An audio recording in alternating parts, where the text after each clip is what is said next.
Oh my goodness, my friends, how did we make it through this week? What a tragic week with the horrible massacre in Texas. If you hadn't thought about it for 7 minutes, sorry for mentioning it right here at the top of the show. I think that's at least how I kind of feel myself dealing with these things. You can't control your thoughts, I'm told, but you can recognize them when you're having them. And I think I recognize when I'm having thoughts about that or some other tragedy in the news. And then I try to replace it with something positive, something productive, something that doesn't send me down a fear spiral about my own kids going to school or something else like that. That's my practice. I would love to know yours when you catch yourself thinking about something like that.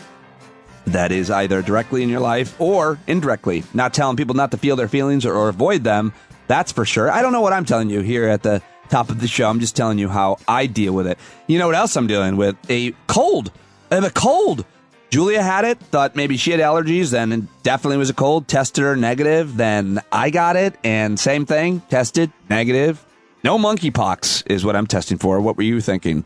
So I'm going to make this opening quick as I do on Fridays. Then it's a rainy day and I'm going to spend it in the garden planting. It's planting weekend. So happy Memorial Day weekend. I hope you heard my conversation with Kenneth C. Davis. A lot of people loving that one yesterday. Today I've got lawyer, legal analyst Kim Whaley, who has got a new book, How to Think Like a Lawyer, and it's really good. I love talking to this woman. Christian Finnegan joins me solo, going old school, because Ophira is on the road. I think you're going to like both of those conversations. Had an awesome time at last night's hangout. So many people there. I think we had like 60 people there. Ryan Bussey, the author of Gunfight, former gun executive, who's been all over cable news and everywhere else talking about this horrible shooting, joined us. He's a friend of mine and the show, and listeners asked him questions. Another great benefit of joining our community, the Thursday night hangouts. I'm trying to get guests to join us, and you can talk to them directly. New guests, regular guests, a lot of great questions. And then we had another, 2 hours probably of hanging out and laughter. And when everybody left, I got a whole bunch of notes. Thank you, Pete. Thanks for having that, for hosting that. It's always fun. It takes my mind off things, and I had a good time because we all have all kinds of stuff going on in our personal lives, and those 2 and sometimes 3 hour Thursday night hangouts certainly do fill my cup back up. So join now, standupwithpete.com. And finally, this whole week has been sponsored by Indeed.com. Indeed.com is a job hiring site, and if you're looking to hire somebody, I hope that you will go to Indeed.com/standup. And by the way, even if you're not, because I get the credit for the click, so go to that link. It should be in the show notes, Indeed.com/standup. Thank you to them, and thank you to everybody who is a subscriber to this show. A whole bunch of new subscribers.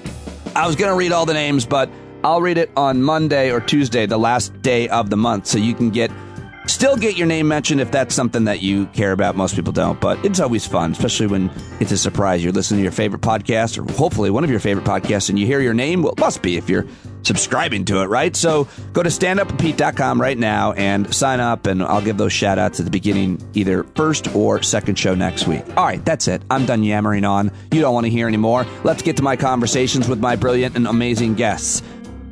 But just should mention, this music you're hearing is a hot new joint from the great John Carroll, Grammy Award-winning singer-songwriter. He wrote the stand-up theme, of course, in case you don't know. John and others have been sending me some background, we're calling it interstitial or transition music, as I'm introducing guests and transitioning and so on. So thank you, John. I'm loving this. All right, now on to my first guest. Kim Whaley joins me first. I had seen her on TV a whole bunch of times. She's on all the networks, including CBS. Then I finally met her in person because she's good friends with Glenn Kirshner, and I'm good friends with Glenn. And he hosted an event last year, a private event, invited me and Kim to it, and we both spoke and hung out. And then I finally had her on the show not too long ago, and she's just made her second appearance. And this time, I think we became friends. We talked for a long time off the air as well. So really excited for my budding friendship with this brilliant human being. She's a professor of law. She is a contributor to Politico, The Atlantic, Bulwark, The Hill, and former, analyst at CBS News. You can see her on all the cable networks because she is one of the most sought-after legal analysts that you can find. And you got to get her books, How to Read the Constitution and Why, what you need to know about voting and why, and her new book that we talked about today is How to Think Like a Lawyer and Why, a common sense guide for everyday dilemmas. So happy to have Kim back on. I know you are going to love today's conversation. So let's do it, shall we? All right, I've got her back. I'm very excited to have her joining me for the second time. Everybody loved when Kim Whaley joined us the first time. And today we're talking about her latest in a series of 3 books now. This one is called How to Think Like a Lawyer and Why, a common sense guide to everyday dilemmas. I knew I was going to enjoy this because I enjoy you, and every time you're talking, I think you're super smart. But your books are like really easy to read, and I feel like you're talking to me. And I've been having a hard time reading and focusing lately, as a lot of people do, just in general, but I'm really enjoying it. Thank you for joining me again. Oh, well, Pete, thank you for having me. And of course, for those kind words about the book. That's definitely the idea, is to make this stuff very easy for people to understand, because lawyers can be confusing. And I'm actually not just a lawyer, but an educator, and have figured out over a decade and a half how to translate these esoteric concepts into common sense, understandable language for students. And that's what I tried to do in the book. So it's gratifying to hear that they make sense to you, Pete. Yeah, I really like them. I'm ripping through them, and I highly recommend that people get all 3 of your books. So, but let's go back to the book, the one about the Constitution, which now I lost. Oh, here it is. How to Read the Constitution and Why. You, of course, have a lot of experience both practicing law and teaching it. And so I just have to ask you, unfortunately, here at the top, we have to talk about the gun violence as it relates to, let's talk about your expertise, the Constitution and the Second Amendment. I mean, it's my understanding that you weren't allowed to have your own gun, personal gun, until the Heller case in 2008 really changed so much. And so I wonder, what your thoughts are on how you teach the Second Amendment, how to read that part of the Constitution.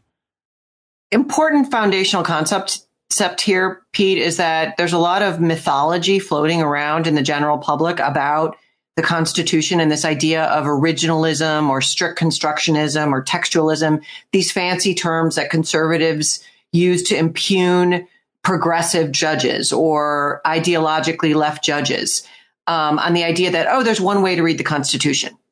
And that's just not true. It's a really old document, and there's a lot of ambiguous language, and the Second Amendment is part of that. So as you indicated, I'm just going to read from the actual text. Cool. 1791, all that the Second Amendment says, quote, a well-regulated militia, comma, being necessary to the security of a free state, comma, the right of the people to keep and bear arms, comma, shall not be infringed. That's all it says. It doesn't define arms. Does that include an AR-15? Well, in 1791, there was no such thing as an AR-15.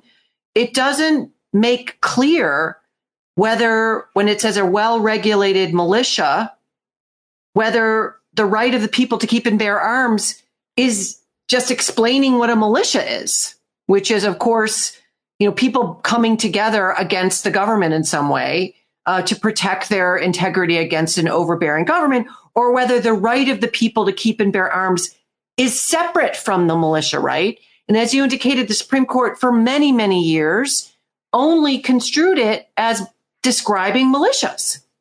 In 2008, the court decoupled that and said, no, the right of the people to keep and bear arms individually is an extra right that's separate from the militia. That is not obvious from the plain language of the Constitution. One set of justices read it one way, and in 2008, a new set of justices read it another way because it's ambiguous. It's also very unique to the United States, and I don't want to reveal anything, but if you want to brag, you can say why you were in the UK. But no other country has that kind of law, and they view. I mean, if you go to Europe for a second, much less Asia or Australia, and you tell people you're an American, they talk about this: the guns and our gun laws. I just wanted to get your opinion on how the rest of the world, do you think, sees that part of our Constitution? Well, as you indicated, I just got back from Scotland yesterday, and I was in the Dublin airport yesterday transitioning from Edinburgh to the United States and went up to the ticket counter for Aer Lingus. And the woman checking me in looked at me and said, "We are so speechless about what happened in Texas. We're all thinking about you in Ireland, just aghast." I mean, they literally don't comprehend why there are more guns in America than human beings. Yeah. And any sort of logical construction of that tiny little sentence that I gave you can't mean that government can't take steps to protect third and fourth graders from being murdered in elementary school. I mean, this is all about, when you talk about any right under the Constitution, Pete, all it means is, can government step in to put some limits on that, to kind of serve other purposes. So the idea is, okay, public safety matters. We have to wear seatbelts. We have all kinds of things. So can the government take steps to make sure kids are safe from being killed by gun violence in their schools? I don't think any framer of the Constitution, any interpretation would say, logical, rational interpretation would say no. But let me tell you, Pete, we're waiting this summer to see if the Supreme Court is going to expand the reading of that language to make it harder for government to keep people safe from gun violence in the streets. Well, I'm sure you're familiar with Mark Joseph Stern, who writes about the court at Slate. And I wonder if you agree with his tweet about that, the future of gun laws in the U.S. in terms of how the Supreme Court potentially will decide. He wrote, "The Supreme Court's conservative supermajority is about to dramatically expand the scope of the Second Amendment and prohibit us from protecting our communities by enacting gun safety laws through the democratic process." What case did they hear that, I don't know if you're up on this, but that would potentially, do you agree with him that they will decide to dramatically expand the scope of the Second Amendment and do anything about those arguments? I think there's a very strong chance. So great. To back up, in Heller in 2008, Justice Scalia penned this really important majority opinion that for the first time in American history, remember, it was just militias before that. For the first time in American history, the court struck down a law in DC, right where I live, that limited handgun ownership in the home. And Justice Scalia said, listen, the home is a sacred space that basically you've got protections in the four corners of the walls of your home that are different from anywhere else. So we're going to say that right to bear arms is its own right, but we're going to give you just we're going to open the door a teeny weeny bit to say, listen, if you want a handgun in your home to protect your family against an intruder, government can't say you can't do that. But he was really clear to say, this doesn't mean that government can't regulate, plutonium in your garage, or that government can't regulate military grade weapons in the streets. The case that is before the court this term, and the actual name of it escapes me, I can look it up. It's out of New York. The question is whether that little opening of the door is going to be expanded to say government can't regulate your use of handguns outside the home. Right. It would be a huge departure from Justice Scalia's rationale, which was, Justice Scalia, remember, was very pro even criminal defendant when it came to the home. So he was like, listen, the home is sacred, but these folks are really radical, Pete. So I agree why would they take the case if they're not going to expand, or I should say limit government's ability to regulate firearms at the same time it's saying government has unlimited ability to regulate a pregnancy. It's so weird. Well, these folks are really, really radical, is referring to the conservative justices. Correct. On the Supreme Court. Yeah. Current Supreme Court. Yeah. So just one quick question on just originalism and textualism, or whatever they want to call it. What is your hot take on that, Kim, in terms of the way that obviously we heard Alito interpret reproductive rights, basically, this old argument. If it's not in the Constitution, I used to hear, do you ever hear that guy Mark Levin on the radio? I used to listen to him, and he constantly would say there's nothing in the Constitution about this or that.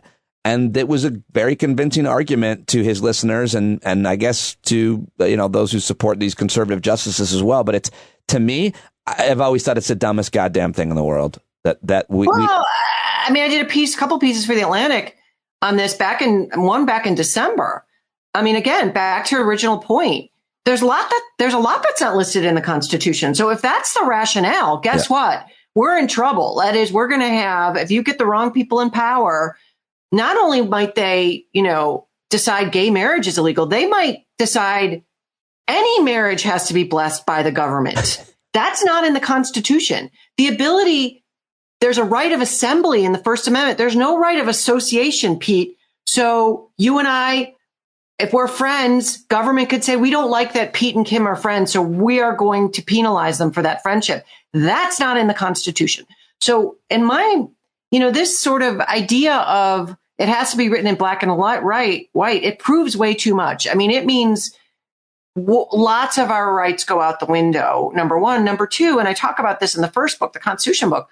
I mean, this is a really old document. It's only a few thousand words long. It's 240 years old.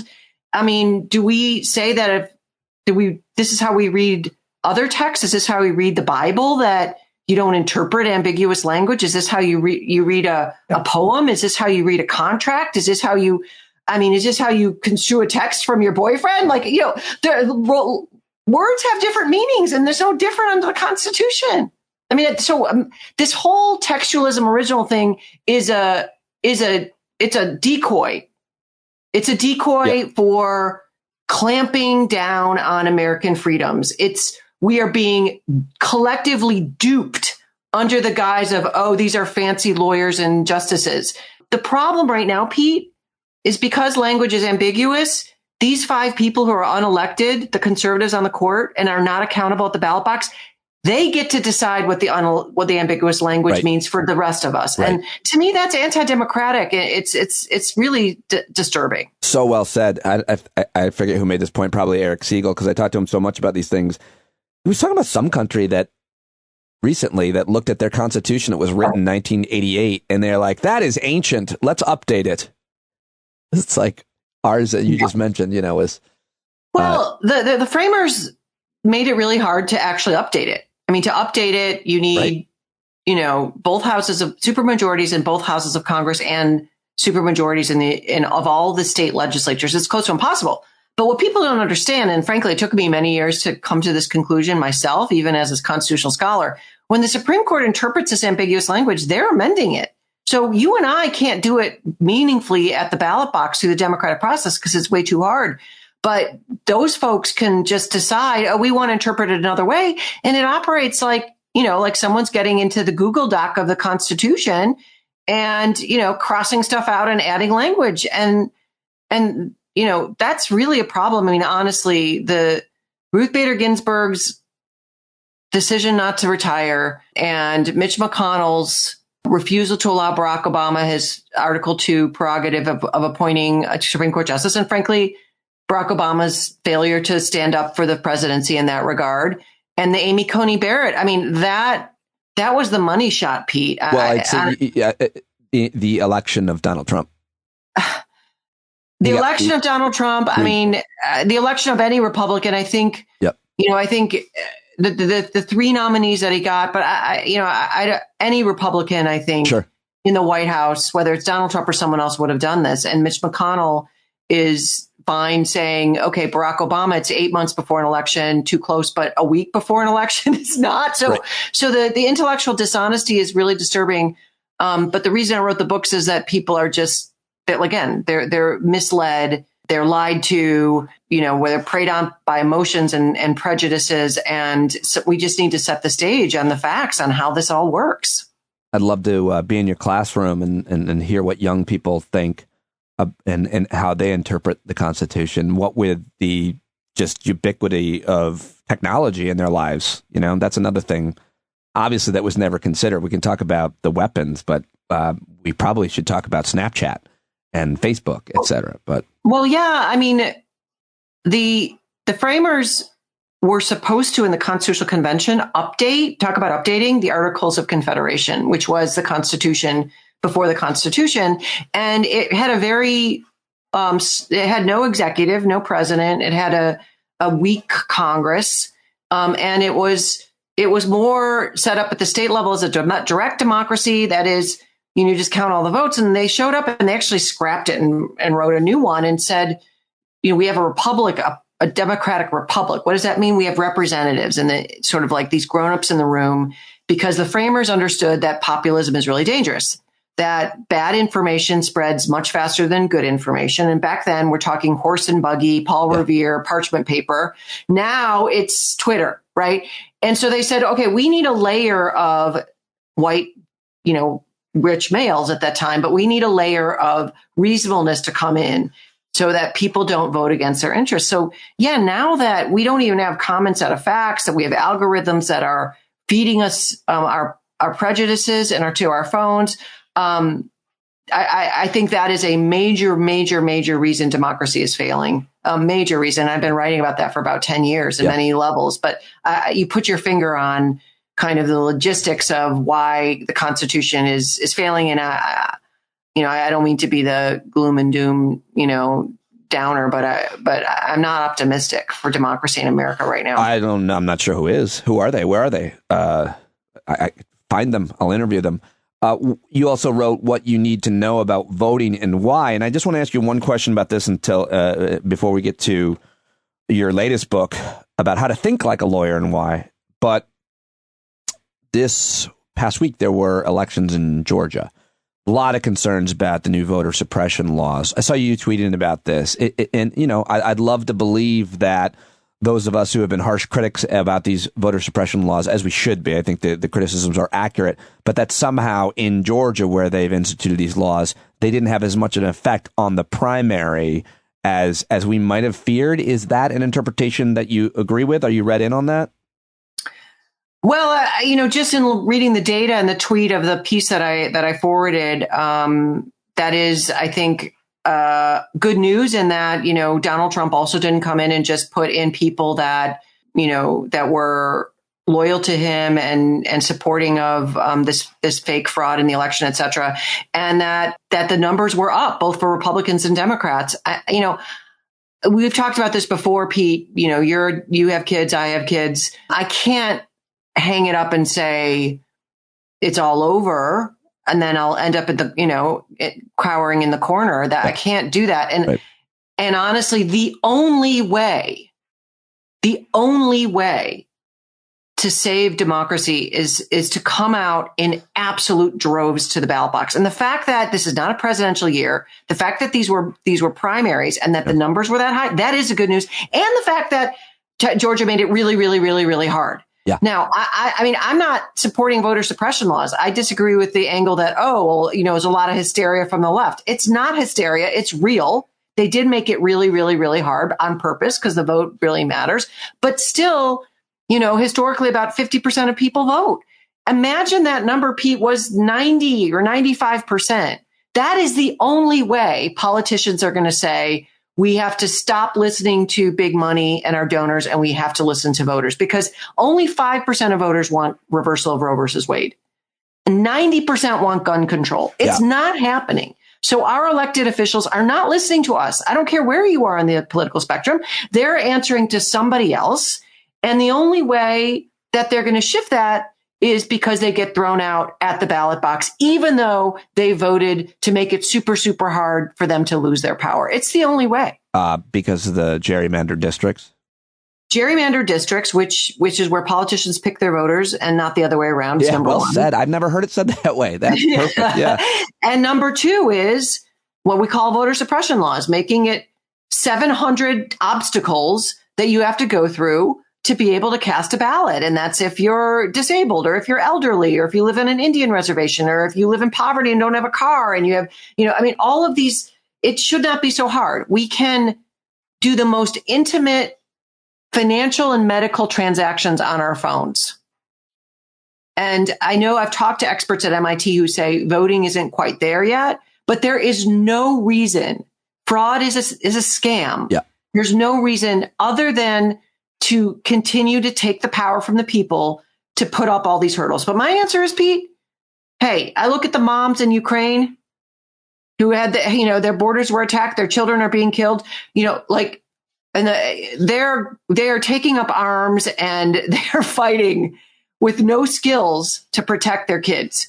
If all we've got to do is fill out the 1,700 forms and, or show up on that day, I think we can handle that. I think we can, Americans, if it's about going through the suppression laws, threading the needle like it looks like maybe happened in Georgia, I think we can manage that. The problem, Pete, is people don't understand the urgency of that. Yes, right. Yeah, apathy. And it's a certain level of comfort, I always argue. Things are pretty good for you and you don't realize that you're going to wake up tomorrow, maybe, and in your affluent, maybe white community, there's going to be books that are no longer in the library, and your kids are going to have to tolerate prayer in school, and everybody's going to have a gun, and so many things that are happening so fast. I will say one good thing, and I want to get your take on this. We won a hard-fought Board of Education election. There were 2 seats up, and I, along with a bunch of people in my community, supported these two great candidates. And I think that local matters so much, and we get distracted mainly because of media with these huge stories and elections in other states. But you can have such a different and more impact locally. And I just wanted to get your thoughts on that. A few things. Well, I mean, I do also think the sort of right-wing radical movement understands that, because we're Steve Bannon is teaching I mean, them. what we're seeing after the big lie, right? What we're seeing now are radicals running for elected election official positions. So someone's got to count the ballots. Yeah. Someone's got to count the ballots. And these are they've been sleepy elections. These are people that really care. They follow the rules. I mean, most Americans, are good people. And they just, they do their jobs dutifully. They're the heroes of our electoral system. Those people are getting replaced by radicals who are going to pick the candidates and ignore the ballot. Think the moon is made of cheese. Yeah.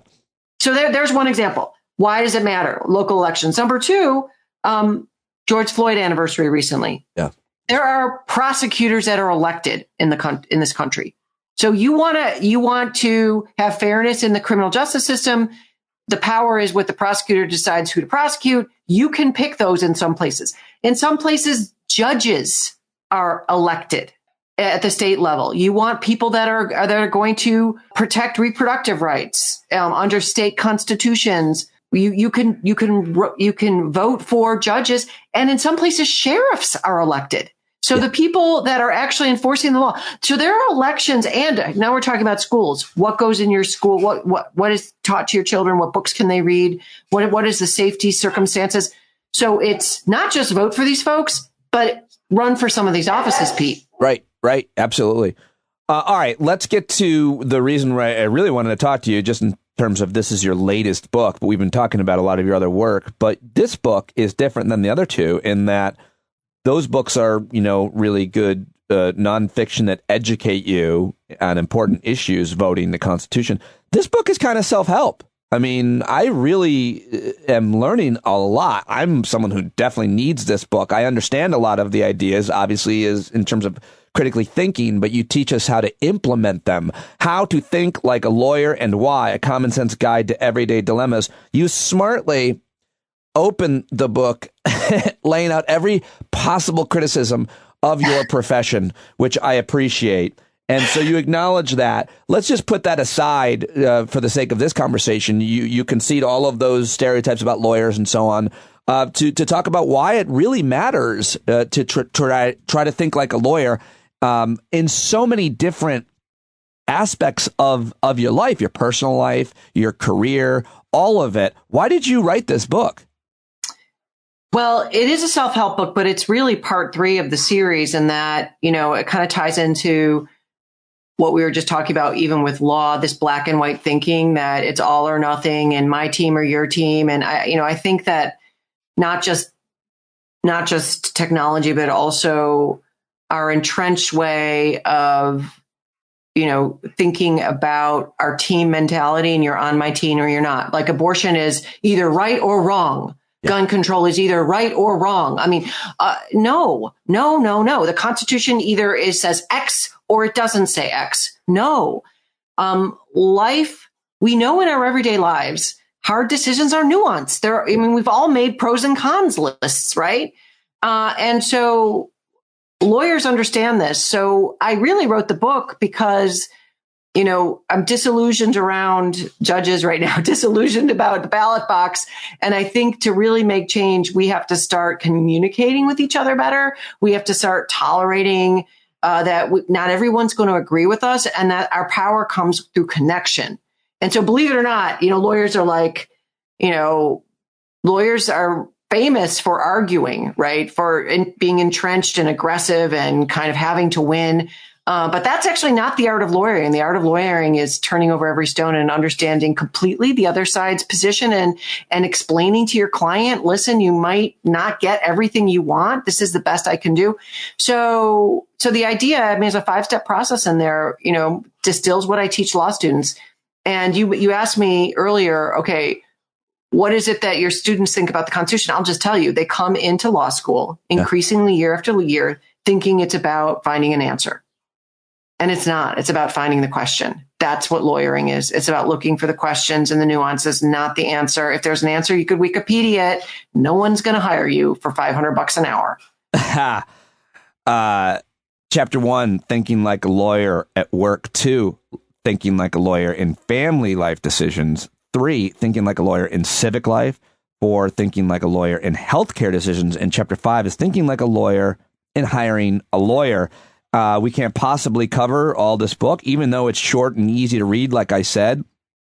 But let's just take 1 or 2 of them, if we can, and talk about why it's important to try to think like a lawyer in your work, in your career. I really think this is obviously this and family are probably the most important. Yeah, those are really important. So let me just walk through briefly my 5 steps. I call it the BICAP method. And it has worksheets at the end of each chapter. Yeah, I love it. I unveil a new step with each of these scenarios. But B is break an issue down into smaller pieces. I is identify your values and your aims. C is collect lots of knowledge. A is analyze both sides. And T is tolerate that you can't get everything you want. I don't want to tolerate that I can't get everything I want. Nobody wants to do that. I know nobody wants to do that, Pete. But that's life, right? I mean, this again is pros and cons. So imagine you're married and, your spouse gets this fantastic job in San Francisco and, you live in Florida and your kids are already enrolled in school. So is that an all or nothing decision? It's a terrible hypothetical because you said Florida. You should have gone. San Francisco, Florida. I don't know, but San Francisco is really expensive. So B is break it down. So you could approach that like, should we do it? Should we not? You panic, right? You're flooded. Wow, this is overwhelming. I don't know how to do this. I'm going to have an argument. I don't want to move my kids, my spouse, blah, blah, blah, but then we're separated. That flooding feeling, that feeling of, oh, this is too much for me to deal with.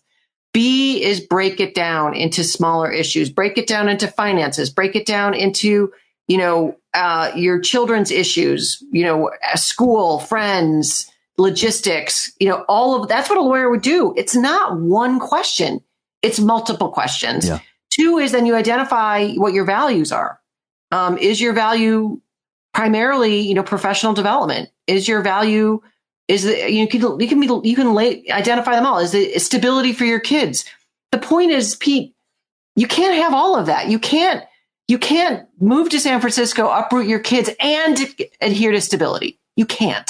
So we identify all of those. You prioritize what matters. And then when you get to T, you're just going to have to live with the fact that if you decide to take the job, you're going to uproot your kids. But that way you can say, okay, I know why I'm doing this, and I can feel okay about it because I've identified what really matters, which is professional development in the long run. As you're talking this whole time, but really in this last question, I'm like, oh my God, this poor woman must have people constantly calling her asking her for advice, because you're as much of a critical thinker and a highly intelligent person. It's almost like therapy. And when I think about, I think one of the most important things to talk about in terms of your book and what you're telling us here, A Common Sense Guide to Everyday Dilemmas, is relationships. And specifically, I mean, romantic marriages, but also, maybe your parents, or your kids. But what about the personal relationships? Because that is where so much, so many problems happen, and trying to make compromises and trying to understand their point of view. And frankly, if it's me, as good as I think I have become at listening, it's that. Yeah, I talk about in the beginning of the book some of the research, the scientific research around decision making, and how, in the first, so if you're either given something that's a little scary or something super exciting. So people who sell you stuff understand you make the deal in the first 20 minutes because your body's flooded with hormones, fight or flight hormones. So imagine you're in a conversation with, a spouse or a romantic partner, and things escalate. We've all had this happen. It escalates immediately. That's because everyone is in fight. Both are in fight or flight. Danger, danger, danger. Your brain is saying danger, danger, danger. Literally, what I recommend is you walk away for 20 to 30 minutes and come back after that's out. You're no longer drugged up and hyped up. Sometimes you need that flood of adrenaline to make good decisions. I mean, sometimes you need to run away from the pterodactyl, right? Or maybe you want to seal the deal on that house, and it turns out it's the best decision you made because you had to put the deposit down that day. But when it comes to these thornier things, no, slow everything down. Slow it way. That's my number one step. But it's funny you say, as far as the advice columnist piece, so much in this book, Pete, is not what I necessarily teach in school, but what I've learned in raising 4 daughters. I've gone through a bad divorce and teaching students all these years, because students come to law school terrified. And over the years, I've gotten, when I was more junior, oh, she's intimidating, she's so hard. And I've kind of managed or figured out a little bit over the years how to have rigor, but also to hold the students in the process so they don't feel, panicked or they feel empowered, even though it's really hard. That's a hard thing the hard line to walk. I don't think you're right about this specific question in the book, but you say, people view you as intimidating. I can see that. You're a brilliant lawyer. You're on TV all the time. You're clearly someone who a lot of people see as a very, intelligent. I met you through Glenn Kirshner, who I have, a lot of respect for. Obviously, he has that respect for you. I have for. So, but my question to you is not to flatter you or even make it sound bad, being intimidating or even sexist. But my question is more, what do I do when I'm talking to Kim Whaley? I know I'm way outmatched, but I want to convince her of something. I want something from her transactionally at work. I'm talking about a professional situation in this hypothetical. I know I'm outmatched. You are this brilliant person. I cannot even come close to, and this is not a hypothetical. I can't imagine arguing with you. But what do I do when I'm a freshman arguing with a senior? When I'm a junior, entry level person, and I'm talking to the executive, and I really am passionate about what I want and what I believe is right, but I know the person I'm talking to is a monster of intelligence and experience. How do you take that? That's a great question, actually, Pete. And from my perspective, I mean, one thing I learned years ago is I don't have to be right. I don't need you to agree with me for me to hold on to my point of view. And that's why, I mean, in that environment, I hope over the years I have gotten more curious rather than having to win, right? Okay, so I know a lot about the Constitution, but I'm really more interested in kind of like teasing out where you are. But to answer your question, you apply that BICAT method. So you've got a tough thing that you've got to raise on an issue with your boss, break it down into the smaller pieces, identify what's important for you or the company or for your boss, collect knowledge on both sides, kind of educate yourself on both sides, analyze both sides, and then understand going in, you might not walk out with everything you want. The idea behind the 5-step process is to empower people, is to give a methodology to bring order to the chaos. It's not about how smart you are. It's not about, you and I have talked about this. I mean, I get on TV a lot. I haven't written a book on everything I talk about on television. But I do know how to prepare so that I can hold my own and share. I should not even hold my own, but like share something with the audience. That's really my goal. Right. Can I add value without necessarily being the top expert on every topic? You could bring that person in and they don't make any sense. Yeah, what we talked about, though, I think this was on the record, it might have been off, was the difference between you and I, which is I can add value for 2.5 minutes. You can add value for as long as they can have you. So I'm good for 2.5 minutes. I'm like, are we going to go to break soon? Because I don't want to answer any more of your questions about finance. Right. Or you just repackage what you said the first time. That's the trick, right? Yeah. Well, listen, I have so many more questions. I love talking to you. I want to keep this going. I'll get through all the books and I'd love to have you join us for our hangouts, which we do every Thursday night with 40 or 50 listener subscribers join us that you could take their questions on these books and your work, because you're just a brilliant fountain of information and experience. And I so appreciate you joining us again, Kim. Well, thank you, Pete. I've done that with Glenn as well. I'd be delighted. And let me just add too, I have 2 courses on LinkedIn Learning that are, I think 30 to 40 minutes each total to go through all the different modules. And that is my breaking down the book in a different, different sort of method. If people are of interest, and you can just look up my name, Whaley, on LinkedIn Learning and watch those. And if you're curious, you can read the whole book. Awesome. And everybody should go get it right now. Just as a way to thank Kim for joining us and support her work. I'm learning so much, and I'm not surprised about that. Thank you, Kim. Thanks for having me. It's been great. Yeah, there she goes. Go get those books, everybody. Get your copy today. How to Read the Constitution and Why. What do you need to know about voting and why? And her most recent book that we talked about, How to Think Like a Lawyer and Why. Really good stuff. She is on Twitter at Kim Whaley. As I said, I'd love for you to go give her a follow and tell her you heard her here and appreciate her joining us here on Stand Up, welcoming her to our community. We had a great conversation after I pressed stop. Really, really cool, very generous and kind, and obviously brilliant woman. KimberlyWhaley.com, by the way, is her website. Wehle.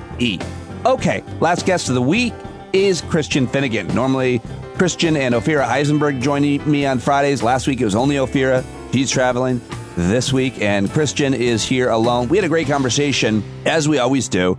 Lots of jokes, lots of laughs, and lots of very serious moments, and I always love his analysis on things. He always has a unique take, I think, and I'm very happy to have him here today. Christ Finnegan on Twitter. Go get his new special. Go watch it. Go stream it. Go buy it. It's called Show Your Work, and taped live during the pandemic outdoors. It's really great, and if you haven't seen it, you should, as well as the rest of his comedy stuff, shows. And also subscribe to his newsletter, New Music for Olds, which is going to always introduce you to new music for those of us who really could use it. And I absolutely love this guy. We had a great conversation. Let's do it, Christian Finnegan.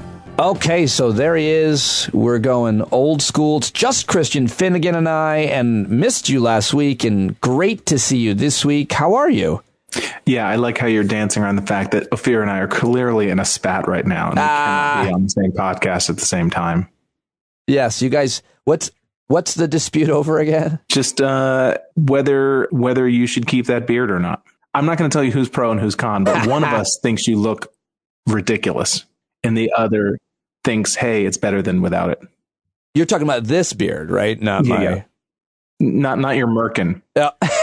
Merkin. All right. It's always a funny word. Those are my powers of improv skill, Pete. They're not, Lots of things I want to talk with you about, but just one on a personal note. It's been just over a year since you had open heart surgery. How are you dealing physically and emotionally? I don't know. I don't feel like I'm not, not great, but I don't know how much of it has to do with the heart and how much of it has to do with just the sort of skid I let myself go into in the months following my surgery. I wasn't as physically able to do some of the things as, in terms of my cardio and lung capacity and things like that. And I feel like I sort of have let that be a bit of an excuse for the past year. And so I've been doing yoga and stuff like that, but I really haven't been like really hit it hard. And so I definitely feel like this next year I need to kind of take my body out for a bit of more of a test run and see what it's capable of, as opposed to just assuming that I'm now a dainty post-surgery person and I'm not allowed to exercise and all I can do is eat garbage. You dainty garbage eating. So I think most people think of the word dainty when they think of me. Yeah, I do, for sure. Mm-hmm. I think that should be the name of your next special. It's so accurate. But dainty. You were having health issues before. Has that at least changed? Yeah, I don't have those same the sort of initial chest feelings that I was having that made me go to the cardiologist in the first place. I felt like I was having those again a few months ago, but they seem to have dissipated. I have a hard time, and maybe other people might know what I'm talking about. Sometimes I have a hard time determining what's going on inside my body. Like I don't generally, when I take medicine and stuff, I don't generally feel it. Like people say like, oh, I got to have my morning coffee and they feel so much better. I don't really notice like small body, physiognomical changes from day to day. And so I don't think I have those feelings anymore, but it's sometimes, I don't know. You think at 49, I would have figured out my own body, but I really have no all that idea. Being said, like no regrets, and you think the surgery was successful. Like you're glad you did it. You think it was successful. And I mean, I don't regret it in the sense that, I'd be walking around with a hand grenade in my chest. Right. And it's funny how ever since this surgery, I'd never heard of the term aortic aneurysm before I was told I had to have surgery. And now I feel like I can't escape it. I'm constantly reading about people who died from ruptured aortas and things like that. It's just, so I guess it's not an uncommon thing by any means. So I'm glad that that's the case mostly, but I am also really happy that you talk the way that you talk about it, because every time you did then and every time you do now on this podcast, at least, I always hear from so many people, especially men, about that's why they love you. So thank you for obviously. Well, I appreciate that. Yeah. I mean, I wish I could be that person. And I feel like the kind of person you would be in my boat, who would really take it as like, I have a new lease on life and all that. And I definitely felt that for a while, but, I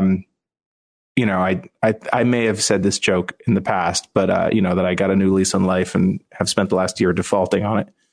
But,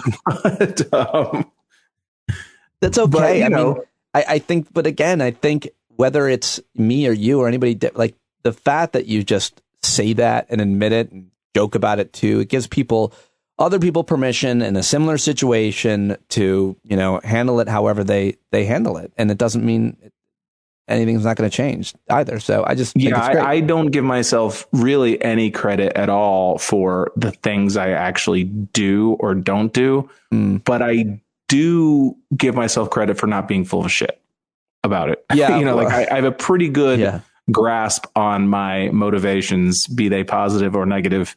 So I don't wrap my successes or failures up in a bunch of bullshit. Again, we're different. When I'm successful at something, I hold an award ceremony.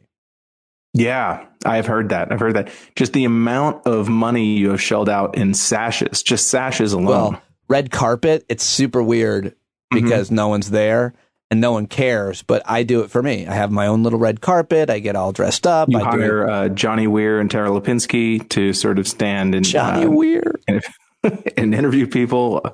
It's a whole production. The Javits Center, it's a big deal. No, it's just out in front of my garage with my neighbor. And he's like, I really don't want to do this. I was mowing my lawn. I'm like, come on, Bob. Just hold the mic. I wanted to also ask you, I haven't told you this, but I changed the format of the show. I used to do this half-hour news segment. It was really comprehensive, getting in, playing sound and talking about, dozens of stories, mentioning them and so on. And it finished me finally. Like it burned out. could not sustain it anymore, had no time for anything else. And more importantly, what I want to ask you about is, like, I admitted to everybody, to my listeners, like, I was selling you tobacco. I was trying to make money selling you something that you didn't need, and in fact was unhealthy for you, because you don't need to know all of the news right away, all of the time. Nobody does. And it's not being apathetic. It's actually being responsible. You can't get things done if you're constantly thinking about all these things happening in the world that don't necessarily even directly affect you. And so I dropped it, and I'm terrified that people are going to like not subscribe because people liked that news segment, but that's partially I was keeping them addicted to it. And so what I'm asking you is, join me now to bash the idea that we have to stay fully plugged into everything all day, every day, and what you think it does to us. Well, I mean, first of all, I think the needle needs to move in the direction of not being as plugged in, not more. But I don't know, just being aware of everything that's going on from a moment to moment basis is not the same as doing anything about it. And I think that sometimes we need to be honest with ourselves about that, you know, that the period of my life when I was watching or listening to MSNBC 10 to 12 hours a day, and on Twitter the other 8 hours, I would tell myself that I was doing something important, but that was kind of a procrastination like anything. I mean, I'm certainly not arguing that people shouldn't be engaged in what's happening and understand what's going on, but I don't know. Do you need to watch 6 hours of it? Can you basically get the overview? I mean, I hate to say this, but on days like when there's a John McCain's funeral, or even a giant stock market crash, or where one story is just dominating the news, a missing plane, or I'm trying to avoid obviously talking about the major story of this week because I don't want to diminish that. But those one story days, yeah, I sometimes take that as permission or even an invitation to not listen to the news that day. That's great. Yeah. Because what am I going to learn really? Anything that's really important is going to bubble up to the surface over the next week or so. I don't need to be I don't need to watch grieving families on TV for 6 hours. It doesn't give me any added perspective. And obviously, as we know, like you were saying, the news kind of tries to sell you tobacco. Like they try to get you hooked on it by just, pushing the raw nerves in your brain with, stimulus. And I don't think that anyone would ever accuse you of doing that, but I understand your point. It's definitely what I was doing though, like consciously. Like I consciously was like, I do a daily podcast, so why wouldn't I do a news recap for it? It'll get people to listen first thing in the morning. They'll feel, informed. And I was like, at the same time, I knew that they didn't need it, but that it would draw them in, give them one more feature for the podcast to, pay for. They'd see how hard I'm working, like all that. I came clean about it last week and in many different ways. And I continue to, because I felt guilty when I finally made it. And now I feel so relieved. And by the way, the best thing is like more people, no one is canceling and more people are subscribing maybe as a result, because the other thing is there's a lot of emotionally healthier, more responsible people out there say, I was fast forwarding through that anyway. It's too depressing. I just wanted to get to your guests anyway. So I'm happy you're not doing that. It was bad for you, bad for us. So, I'm being honest. And I remember years ago, and this was probably 10 to 15 years ago, back when Keith Olbermann was still on MSNBC, and him critiquing at the time what CNN was at the time, when they were really trying to play it straight, like we're the headlines network. And what Olbermann was saying, which is even more true now than it was then, is that, no, people are already coming to your program with the general facts. Like they're on social media, they're on Twitter. It's like they're not sitting down to watch the daily news like they used to be. And so those sort of, let me sum up everything in 22 minutes, it's of limited use at this point when people are, especially for like a 24-hour news channel. I mean, I think it's fine for a network news program, but, not that everything should be opinion, but that your job is to really kind of give context and perspective and insight more than it is to just repeat the facts. Because no offense, Pete, but like, why would I go to a guy in his jerk shed to learn about the daily news when, you know, I can just get that in 5 minutes by going to WashingtonPost.com? What I would do that was different from every other news aggregator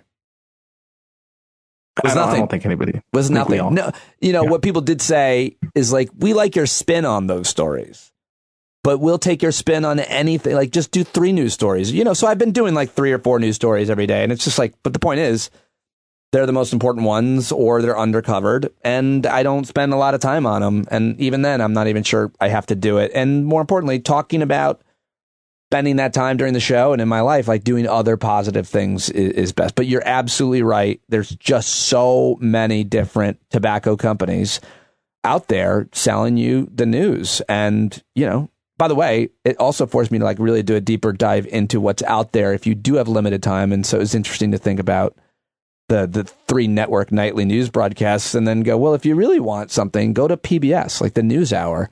Sure. Or, you know, go listen to the Daily, you know, if you want that little nugget size that's just sort of an overview of the news. Yep.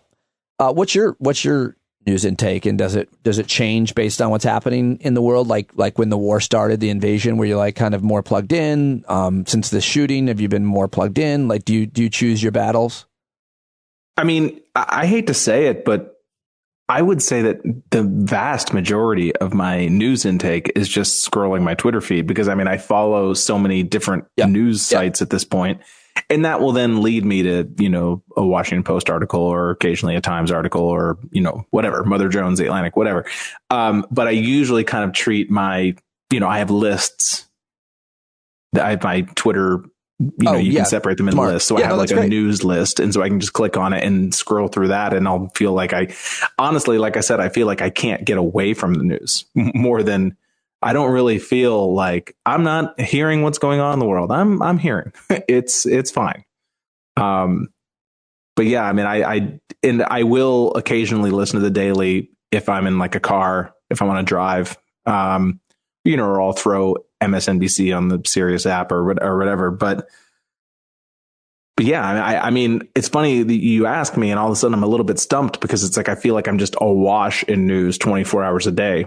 Well, that's what Twitter kind of can do. You know, I guess it's a matter of how often you check Twitter and how long you stay on it. But you can, how many times an hour, you mean? Yeah, you can get a lot if you aggregate a list like that. That's smart to do. And can you share those? Like, could you share your lists? I feel like you can. Like, if you you can. I'd like to see what you got. I'm sure it's probably not much different than yours or a lot of people's. I don't have any, I'm sure that, I don't use lists. Okay, but I'm sure that most of the people I follow, I bet, are people you follow. I mean, you're more tapped into those people than I am. I mean, you're friends with them. So. I'm probably like really good friends with most of them. They're probably like you're Jason Johnsons and the like.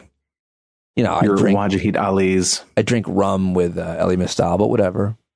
Yeah, I get it. You're very plugged in. You're very hot right now. It's interesting to like be friends or connected to like people who are well known in journalism or media versus comedy.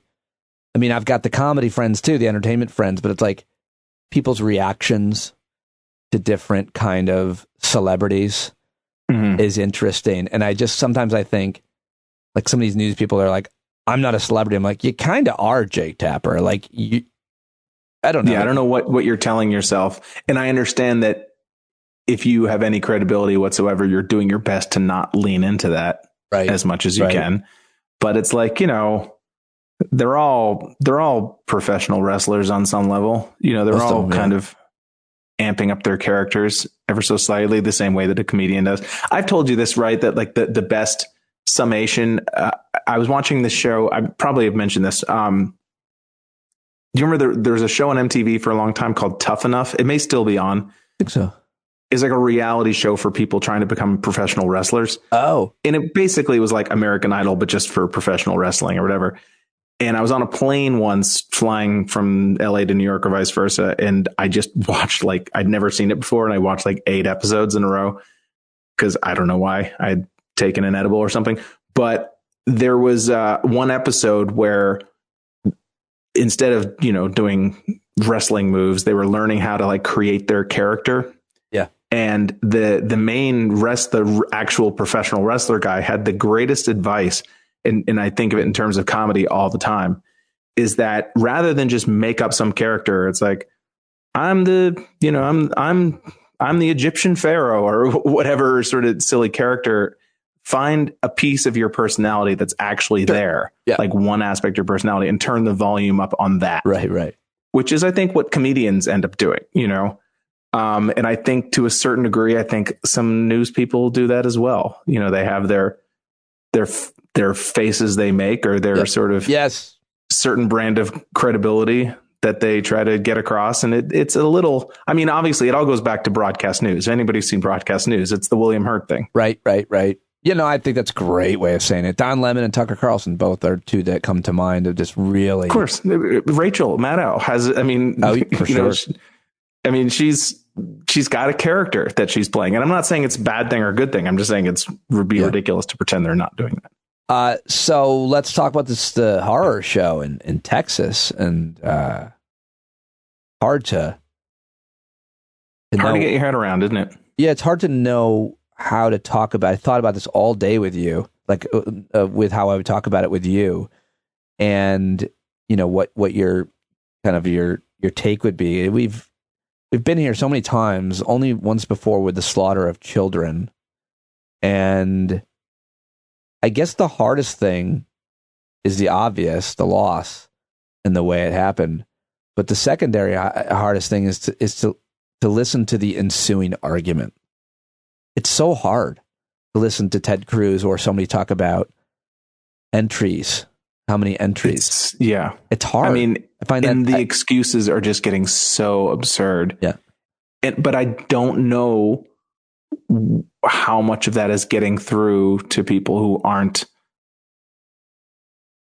as, addicted to social media and who aren't as quote unquote online. Like, I don't know. Do they understand not just that there's a debate over gun rights, but how silly one side solutions are? Like, do they hear them even? Or, obviously we're talking about an increasingly slim slice of people that haven't already made up their minds. And I'm not the first or 100th person to make this point, but when nothing happened after Sandy Hook, a lot of people just like, all right, well, clearly this debate is done. There are certain people who have just signed on for dead kids. They've accepted that as price of doing business to not be owned by the libs.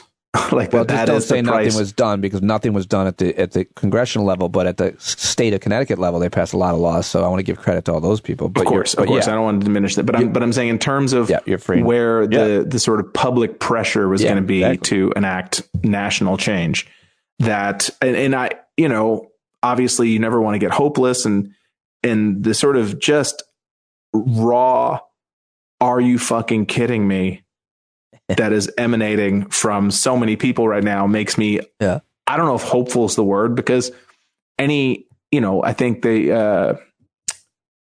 Chris Murphy and Bill Nelson who is it? Some Republican senator is currently talking to Chris Murphy about some good, bipartisan, we'll see, I'll look into that. Yeah, I didn't strictly about red flag laws. I guess it just came across my transom about an hour ago. Yeah. Oh, happened an hour ago. I don't feel guilty anymore. Yeah, go ahead. That conversation is happening. It's going to happen, and sure, better than nothing, but just barely. So that even if something does happen, it's not going to fit the problem. It's not going to be a solution that's adequate to address the issue. I guess I just get really hung up on thinking that someone loves their kid as much as I love mine in their school, and that we could so disagree with how to keep them safe. Like, I just look at these people and, like, I know you love your kids. I know you're worried sending your kids off, but your solutions would put them in so much more danger, including, I think you tweeted this. Well, they're not serious. They're not serious suggestions. They're not serious.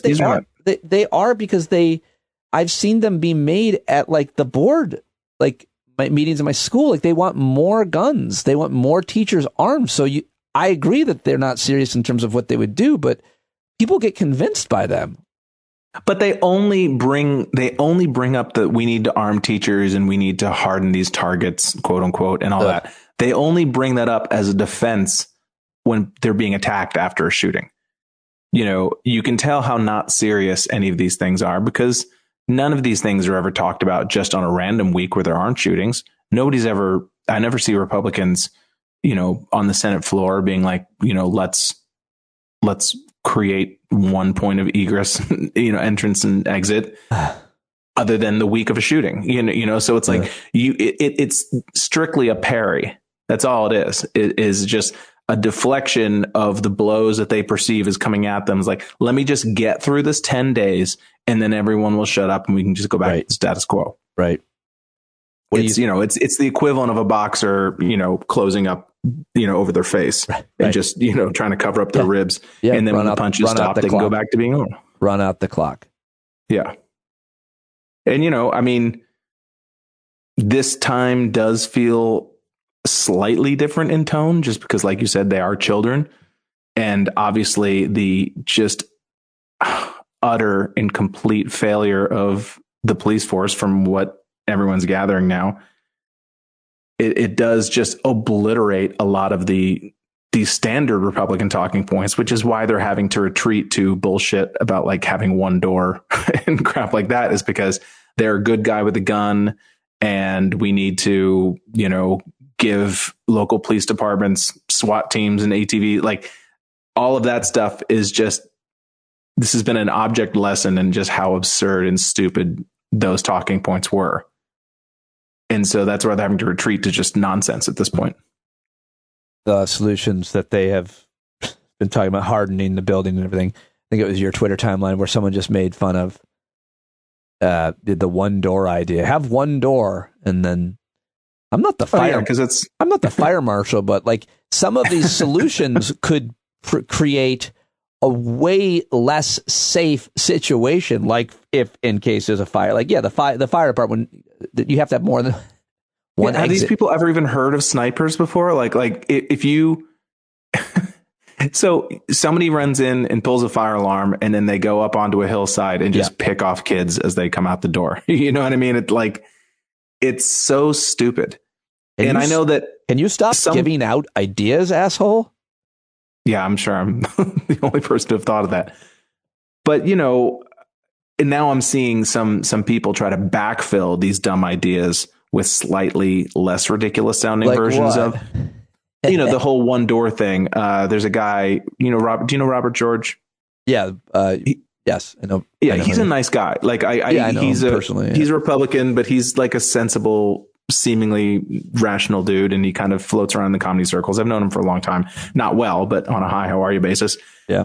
And somebody had responded to Ted Cruz's like we need to have only one door nonsense, and then Robert tried to backfill that with being like, what they're talking about here is having one door that you can open from the outside. There would still be plenty of doors that you could get out, but only one door that you could get in. Well, first of all, he's the first person I've heard say that.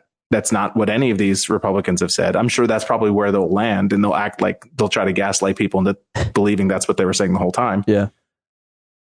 But even that is just, first of all, that's the way a lot of schools are anyway. Yeah. I mean, yeah. When kids went out to smoke behind the high school, when I was in high school, they couldn't just go back in any door. That was, they had to go around to the front. Like that's the way I think most schools already are. I mean, maybe not in elementary schools, but it's just like, some of those doors literally did not have handles on the outside of them. Yeah, exactly. Exactly. Yeah.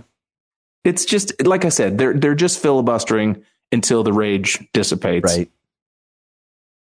You know, all to avoid the perfectly obvious solution. You know, all to avoid, you know, at the very least, let's not let 18-year-olds get assault weapons. You know, kids, when they're at their most psycho ready, like, I mean, literally, this is the lowest hanging fruit is possible. It's like right now you can't get a handgun until you're 21, but you can get an assault rifle when you're 18. Like, there's just no justifying that. They certainly can't. This guy had 30 bullets in a magazine. Like, you can, I realize, because I used to argue with the gun people about this, you can make your own clip. I guess it's not that hard. You could hit, with unlimited, but fine. You can make your own gun with a 3D printer now too, but that doesn't mean it should be legal. Yeah, and you shouldn't be able to manufacture and sell them. Okay, you can make your own. Go ahead, make your own. Fucking moonshine the hell out of them, bootleg them, sell them in the black market, but it's illegal. Yeah, and I think it was Andrew Overdahl, comic from Those Who Can. Like, he's a great comic from Denver, I believe. And he had tweeted something like, you know why I know gun control works? Because grenade control works. And people would say, well, that's absurd. You can't get grenades. Exactly. Yeah. Exactly the point. Like, and where in your mind, when you say that the shall not be infringed, that the Second Amendment, that your right to bear arms will not be infringed, like, well, but you clearly believe they should be infringed, right? Or otherwise you'd have a bazooka. But you don't have a bazooka, and you don't seem to complain about the fact that you don't have a bazooka, do you? Because in your mind, that's absurd, that you shouldn't be allowed to get a fucking bazooka or a hand grenade or a road mine. These lines already exist, and we all accept them. You're just being willfully ignorant because you get a boner by holding a fucking AR-15. I think there are some uses that are applicable and peaceful for landmine. That is true. Black Sunday. I know you. Well, you have a place in the woods. I mean, like taking out a dead tree dead tree roots is, I think, one you could argue. Dead tree. Like pulling a tree out of the ground is hard, but if you had a landmine, then I just think you should have to submit a sample of your creative writing before they give you the mine. I think that's probably always been the policy. You have to submit a plan of some sort. What do you think just about, like, you were just in Amsterdam with your wife, and it's interesting if you get into a conversation with foreigners and they find out you're American, at least my experience is they focus on our barbarism, specifically capital punishment, the death penalty, and obviously gun violence, and now abortion too. But like, have you watched any of or had an experience where you're talking to a foreigner and they just go right to it? Because I talking to a guest the other day, and she was flying through Dublin, and the gate agent was like, found out she's American. She's like, I'm so sorry what happened in your country. Like, that's, but everybody else is like, what's wrong with you people? It's the only country in the world where this happens. Yeah, I mean, and I don't think Americans understand it. I mean, and of course, the people are like, America's the greatest country in the world, and you always want to say, compared to whom? Where have you been? Who have you spoken to? And I think in the aggregate, America has probably handled being the world's only superpower up until a few years ago with about as much delicacy as any superpower could. Yeah. I'm saying, if you're the biggest country in the world, you're going to be doing a lot of dirty and scummy things, period. And I don't mean to say that another country would have acted better than America has acted over the past couple of generations when it was sort of the preeminent power in the world. But, it's very clear that the rest of the world has stopped taking us seriously in about 10 different ways.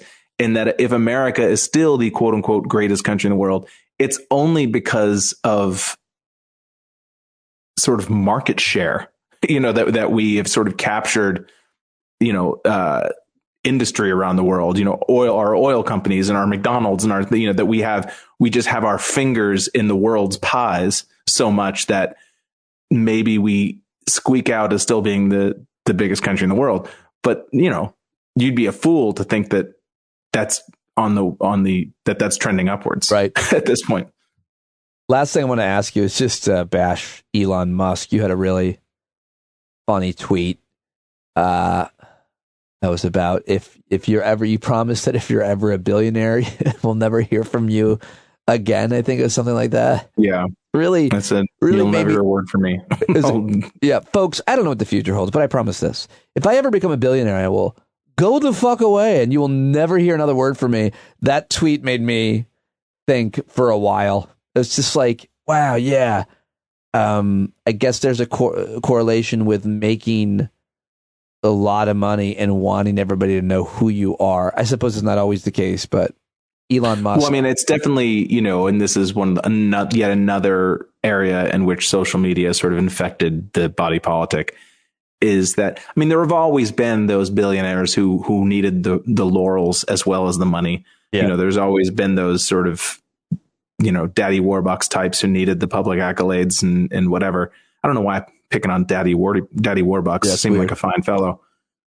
But I think with, they say money can't buy happiness, and I don't know if that's true or not, but it can't. A certain amount can.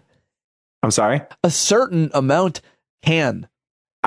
Money can't buy happiness, but money can buy not unhappiness. Yeah, okay. If that makes You're sense. hedging a lot. I mean, I think, shelter, food, healthcare. It can at least let you focus on the emptiness in your soul and not the emptiness in your stomach. Well, that certainly is the case with a lot of Americans. Yeah. I mean, but it's so pathetic to see this guy who he has to be adored as well. And he has to feel cool. I mean, he is the quintessential middle-aged guy wearing a leather jacket, but just writ large. I'm real glad I asked you about that one. Put me in a good mood. Christian Finnegan, always a pleasure to have you joining me. Great to see you. Anything, of course, we're going to be together on the 11th. June 11th. And Fairfield, anything else to plug for you coming up? The newsletter, obviously. I don't think so. Yeah, my newsletter, New Music for Old, substack.substack.com. And Show Your Work is streaming on Amazon. But your listeners have been so good about that. I feel like at this point, any of your listeners who wanted to watch my special have now watched it. Well, if you haven't, it's worth watching again. And I agree. As well as subscribing. I don't even need you to be in the room. Just click play on it and leave. Yeah, and subscribe to the newsletter as well. But read that. Yeah. Don't even read it. Actually, yeah. I can tell if you read it or not. That's the sad thing, is that I know who's reading the newsletter and who's not. It's the worst. I kind of don't want that knowledge. I send an email every day and I put a nature picture in it every day. And I think very few people look at it. And they're really missing out on that nature picture. That's right, man. Submitted by another listener. You're really missing out, folks. It's a great way to start your day with that picture in nature. And it's the shows in there, too. I mean, I include the show. Don't look out your window and see actual nature. Look at your phone and see Pete's version of nature. Thank you, as always, buddy. I really appreciate it. Thanks, dude. All right, there he goes. Christian Finnegan. That was fun. I love that guy. I love our conversations, and I'm so happy that you listened to them today. Thank you. Thank you so much for listening to this podcast this week and whenever you do. And I think you should probably this weekend when you're with friends, you should just grab their phones and do them a favor. Give them the gift of stand-up. So many people your age, our age, older than us, whatever, they have no idea there's even a podcast app. So you take their phone, figure out how to use the fakakta, Google phones or the Samsungs. You people, you know who you are. You're worse than Al Qaeda. Anyway, manufacturing bullshit dissent. That's what I'm doing. Sorry. Grab the phones, find the podcast app, subscribe to Stand Up, and say, I just gave you a gift, and then show them how to get there and press play. Do it. How about that? I've never heard podcast hosts really say that, but it's a good idea, I think. If anybody else has said that, tell me who it is, and I'll repackage it and make it better. All right, have a great Memorial Day weekend. I may be dropping a conversation or two because why not? And I love you guys. Have a great, great weekend. Be safe, be kind, be thoughtful, be patient, be compassionate. I'm talking to myself. And be the change you want to see in the world. It's the only way forward, young Skywalker. Am I high? Have a great weekend, everybody. Get up off of your butt, down off of your fence. Even if it ain't a very friendly audience, well, they'll begin to listen when you start making sense and you stand up, stand up. No need to